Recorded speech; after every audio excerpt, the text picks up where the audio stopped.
اب عن ابراہیم الروع، جب ابراہیم کا خوف جاتا رہا، وجاءت البشریٰ، اور یہ بشارت پہنچ گئی، ان کے لیے خوشی کی بات تھی کہ اب سارا کے ہاں بھی اللہ تعالیٰ بیٹا عطا کرے گا۔ یجادلنا فی قوم لوط، اب اس نے جھگڑنا شروع کر دیا ہم سے قوم لوط کے بارے میں۔ یہ مجادلہ جو ہے یہ تورات میں بڑی تفصیل سے آیا ہے کہ دیکھو تم جو جا رہے ہو، اگر اس شہر کے اندر ان بستیوں کے اندر 50 آدمی بھی راست باز ہوں گے تو کیا کرو گے؟ کیا پھر بھی ہلاک کر دو گے؟ فرشتوں نے کہا نہیں، 50 آدمی وہاں ہوئے، اگر راست باز ہوئے تو ہم ہلاک نہیں کریں گے۔ اچھا دیکھو، میری کوئی حیثیت نہیں ہے، میں بہت ناچیز ہوں، لیکن میں پھر جرأت کرتا ہوں، میں اللہ سے عرض کرتا ہوں کہ اچھا ہو سکتا ہے 40 ہوں وہاں پر، تو پھر اچھا 40 بھی ہوئے تو پھر ہم ان کو بھی پھر چھوڑ دیں گے، بستیوں کے پر عذاب نہیں آئے گا۔ ہوتے ہوتے 5 پہ آ گئے، جس پہ کہ آخر میں کہا گیا کہ اے ابراہیم چھوڑو اب اس بات کو، اب یہ تمہارے رب کا فیصلہ آ چکا۔ وہاں ایک بھی نہیں ہے، تم 5 کی بات کر رہے ہو۔ وہاں تو سوائے حضرت لوط علیہ السلام کے خود اور ان کی 2 بیٹیوں کے اور کوئی بھی نہیں تھا کہ جو ان شہروں میں سے بچا ہو۔ تو یجادلنا فی قوم لوط، اب وہ قوم لوط کے بارے میں ہم سے جھگڑنے لگے، یعنی چونکہ وہ حلیم الطبع تھے، طبیعت میں نرمی تھی، وہی جو حضور کی طبیعت میں بھی تھی، حضرت ابوبکر کی طبیعت میں بھی تھی، اس وجہ سے انہوں نے کہا کہ عذاب سے بچنے کی کوئی شکل ہو سکے۔ ان ابراہیم لحلیم اواہ منیب، 3 الفاظ جمع کر دیے گئے۔ یقیناً ابراہیم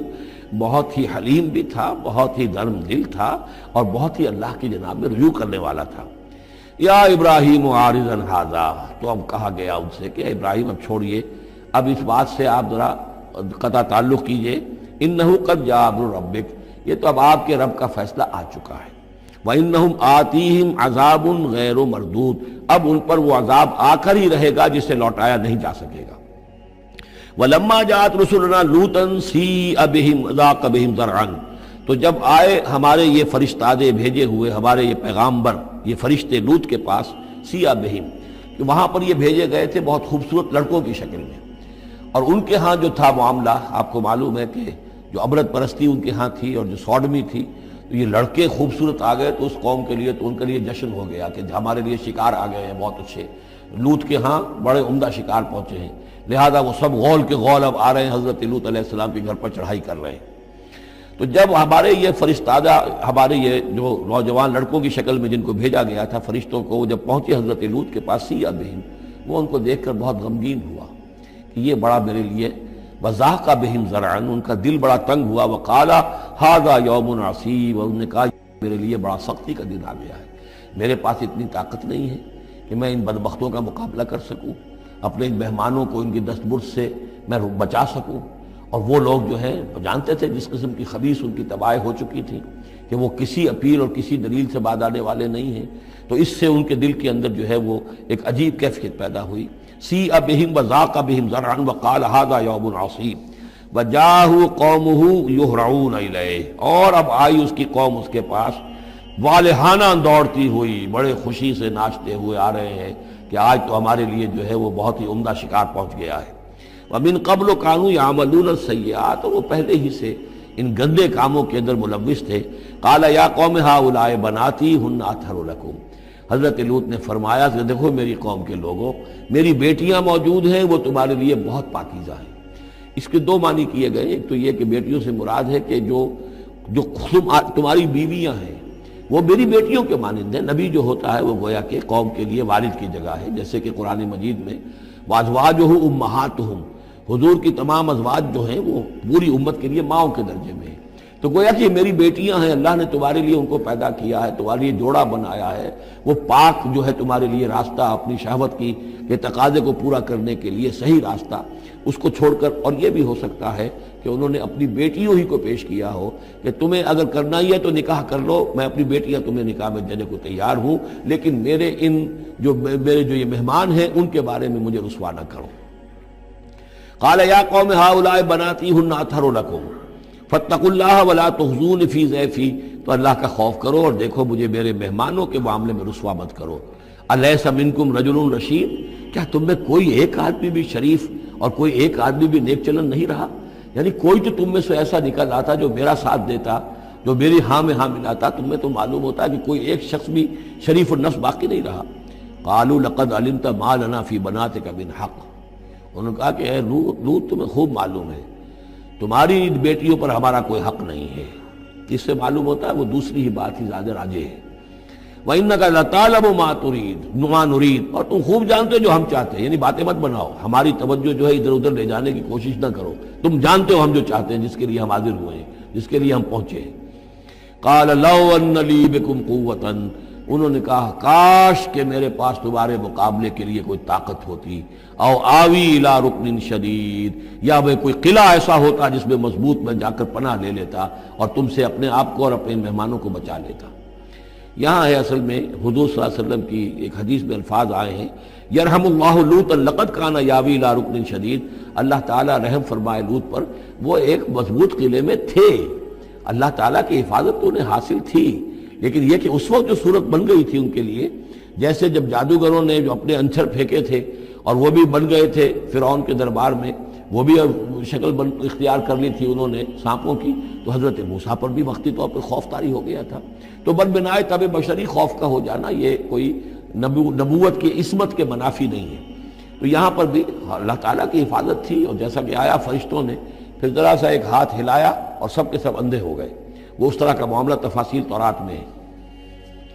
قال لو ان لی بکم، لیکن جو حسرت کی کیفیت تھی اور جس طرح ضیق میں ان کی جان اس وقت آئی تھی، اس کا تصور کیجئے، کاش کہ میرے پاس تمہارے مقابلے کے لیے طاقت ہوتی، او آوی الی رکن شدید، یا کوئی ایسا ہوتا مضبوط مستحکم قلعہ جس میں جا کر میں پناہ لے لیتا۔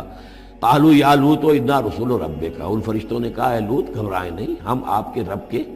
پیغامبر ہیں، بھیجے ہوئے ہیں، لن یصلوا الیک، یہ آپ تک پہنچ ہی نہیں پائیں گے، آپ کو کوئی گردن نہیں پہنچا سکیں گے، آپ بالکل اطمینان رکھیں۔ فَأَسْرِ بِأَهْلِكَ بِقِطْعٍ مِّنَ اللَّيْلِ، اور بھی رات کا ایک حصہ جو باقی ہے اس میں آپ اپنے اہل کو لے کر، اپنے گھر والوں کو لے کر نکل جائیے اس بستی سے۔ وَلَا يَلْتَفِتْ مِنْكُمْ أَحَدٌ، اور کوئی بھی آپ میں سے پیچھے نہ دیکھے، پیچھے توجہ نہ کرے، پیچھے کی طرف کوئی خیال نہ آئے کہ ہمارے دوست تھے اور ہمارے یہ تھے اور ہمارے عزیز تھے، إِلَّا امْرَأَتَكَ، اور آپ کی بیوی بھی ساتھ نہیں جائے گی، وہ بھی یہیں رہے گی۔ یہ دو بیویاں ہیں جلیل القدر پیغمبروں کی، جن کا ذکر پھر آئے گا بڑی وضاحت کے ساتھ سورہ تحریم میں، ایک حضرت نوح علیہ السلام کی بیوی اور ایک حضرت لوط کی بیوی، کہ یہ اگرچہ کہ کانتا تحت عبدین من عبادنا صالحین فخانتاہما فلم یغنیا عنہما من اللہ شیئا، اگرچہ وہ ہمارے دو بہت ہی نیک اور بہت ہی برگزیدہ بندوں کے تحت تھیں، ان کے گھروں میں آباد تھیں، لیکن یہ کہ انہوں نے خیانت کی، اور اس کے نتیجے میں یہ ہے کہ پھر وہ اللہ تعالیٰ کے عذاب سے ان کے شوہر انہیں بچا نہیں سکے، نہ حضرت نوح بچا سکے اپنی اس بیوی کو اور نہ حضرت لوط بچا سکے اپنی اس بیوی کو۔ الا امرأتک، سوائے آپ کی بیوی کے، انہ مصیبھا ما اصابہم، اس کے اوپر تو وہی مصیبت آ کر رہنی ہے جو ان سب پر آنی ہے۔ ان موعدہم الصبح، اور دیکھیے ان کے وعدے کا وقت صبح کا ہے، صبح کو وہ عذاب آ جائے گا۔ الیس الصبح بقریب، کیا صبح قریب نہیں ہے؟ یعنی اب جلدی کیجئے، اب آپ فوری طور پر یہاں سے اپنی بچیوں کو لے کر نکل جائیے۔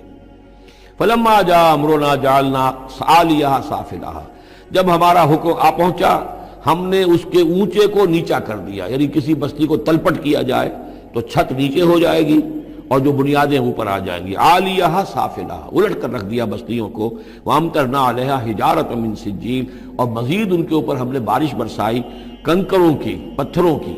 یعنی یہ کہ ایک طرف تو یہ کہ کچھ زلزلہ آیا یا کچھ اور زمین میں دھماکہ ہوا، ایکسپلوژن ہوا جس سے وہ بستیاں الٹ گئیں، اور اس کے بعد یہ ہے کہ آسمان سے پھر بارش ہوئی ہے ان پر سجیل۔ یہ سجیل اصل میں فارسی کا لفظ ہے سنگ گل، سنگ گل یعنی یہ کہ مٹی جو ہے اگر کسی صحرا کے اندر تھوڑی سی پھوار پڑے اور زیادہ تیز بارش نہ ہو تو وہ ہر قطرے کے ساتھ تھوڑی سی مٹی مل کر وہ ایک چھوٹا سا دانہ بنتا ہے، اور وہ پھر دھوپ جب پڑتی ہے تو وہ پھر پک جاتا ہے، جیسے کہ کہیں آپ اینٹیں پکاتے ہیں اپنے بھٹیوں کے اندر، یہ پھر کہلاتی ہے سنگ گل، یعنی یہ پتھر تو ہے لیکن یہ پتھر نہیں ہے، یہ مٹی کے بنے ہوئے پتھر ہیں، کنکر ہیں۔ ان کنکروں کی بارش ہوئی جس کے اندر کہ اس کو بالکل دفن کر دیا گیا ان دونوں شہروں کو۔ منضود، تہ بر تہ، تہ بر تہ، وہ جو بارش ہو رہی تھی کنکروں کی تہ بر تہ، مسومۃ عند ربک، اور وہ نشان زد تھے تیرے رب کی طرف سے، یعنی ہر ایک کے لیے معلوم تھا کہ کس کو کون سا پتھر لگنا ہے اور کون سا جو شخص ہے اس کی ہلاکت کس کے ذریعے سے ہونی ہے۔ وما ہی من الظالمین ببعید، اور یہ ان ظالموں سے کوئی زیادہ دور نہیں ہے، یعنی جو مشرکین مکہ ہیں، جو قریش ہیں اور عرب کے جو مشرک ہیں، ان سے یہ بستیاں کوئی دور تو نہیں ہیں، اس لیے کہ یہ جب جاتے تھے فلسطین کی طرف اپنے قافلے لے کر تو یہاں سے گزرتے تھے۔ قوم سمود کا مسکن بھی ان کے راستے میں آتے تھے، قوم مدین کا علاقہ بھی ان کے راستے میں آتا تھا، پھر یہ عمورہ اور صدوم کی بستیوں کے جو ہے یہ بھی کچھ ان کے جو آثار باقی رہ گئے تھے وہ بھی آتے تھے۔ وَلُوطًا، اور ہم نے بھیجا تھا لوط کو، اذ قال لقومہ، جبکہ انہوں نے کہا تھا اپنی قوم سے، اتاتون الفاحشۃ وانتم تبصرون، کیا تم دیکھتے ہوئے فحش کا حرکت کا ارتکاب کرتے ہو؟ یعنی یہ بھی معلوم ہوتا ہے کہ ان کے ہاں یہ مسئلہ اس درجے گندگی کو پہنچ گیا تھا کہ علی الاعلان مجلس کے اندر یہ حرکتیں کرتے تھے۔ اَإِنَّكُمْ لَتَأْتُونَ الرِّجَالَ شَهْوَةً فِي دُونِ النِّسَاءِ، کیا تم مردوں کی طرح رخ کرتے ہو شہوت کے ساتھ عورتوں کو چھوڑ کر؟ بل انتم قوم تجہلون، لیکن تم تو واقعتاً یہ کہ بہت ہی جہالت میں مبتلا ہو چکے ہو۔ فما کان جواب قومہ، تو نہیں تھا اس کی قوم کا جواب، الا ان قالوا، مگر یہ کہ انہوں نے کہا، اخرجوا آل لوط من قریتکم، نکال باہر کرو لوط والوں کو، لوط کے گھر والوں کو اپنے شہر سے، انہم اناس یتطہرون، یہ تو بڑے پاک باز لوگ ہیں، بڑے طہارت اور بڑی پاکیزگی